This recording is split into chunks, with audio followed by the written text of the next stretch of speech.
Di masa pandemi virus corona ini, destinasi wisata di 5 penjuru kota di Banjarmasin masih belum ada dibuka, termasuk Siring Nang membentang di sepanjang sisi Sungai Martapura di Banjarmasin.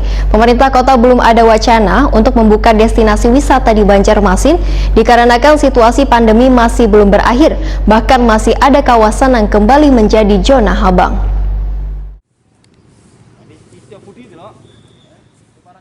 Di masa pandemi virus corona ini, destinasi wisata di 5 penjuru kota di Banjarmasin masih belum ada dibuka, termasuk Siring Nang membentang di sepanjang sisi Sungai Martapura di Banjarmasin. Padahal destinasi wisata di Banjarmasin ini selalu ramai dikunjungi warga sebelum adanya pandemi virus corona. Kepala Dinas Kebudayaan dan Pariwisata Banjarmasin Ihsan Al-Haq Takuni Prima TV jelang tengah hari Rabu 6 Januari 2021 mendahkan bila pemerintah kota belum ada wacana untuk membuka destinasi wisata di Banjarmasin termasuk Siring dikarenakan situasi pandemi masih belum berakhir, bahkan masih ada nang kawasan nang kembali menjadi zona habang. Namun Dinas Kebudayaan dan Pariwisata Banjarmasin pun siap untuk membuka destinasi wisata tersebut kalau sudah mendapatkan rekomendasi dari Satgas COVID-19 Banjarmasin.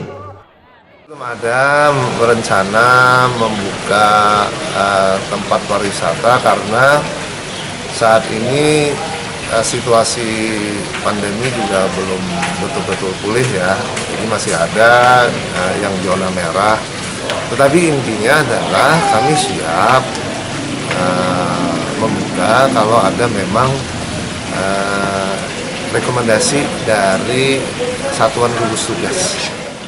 Terkait dengan bergantinya Menteri Pariwisata ke tangan Sandiaga Uno, maka Ihsan Al-Haq berharap di masa pandemi virus corona ini pariwisata di Indonesia bisa kembali bangkit, namun tetap dengan memperhatikan aspek kesehatan yang lebih utama. Ihsan Al-Haq menyatakan masih menunggu terobosan atau kebijakan Menteri Pariwisata yang baru ini.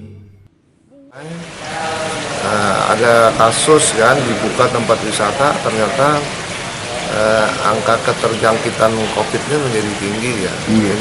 Jadi dalam konteks ini kita kesehatan dulu yang utama.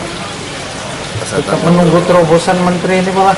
Ya, nanti kita tunggu apa kebijakan dari menteri yang sekarang. Menteri yang dulu juga bagus. Beliau ada memberikan support, insentif kepada pelaku pariwisata. Tapi kan sifatnya itu emergensi. Nah, bagaimana kelanjutannya? Ya, mungkin menteri yang baru ini akan meneruskan lagi karena timnya sama saja, cuma berganti menterinya.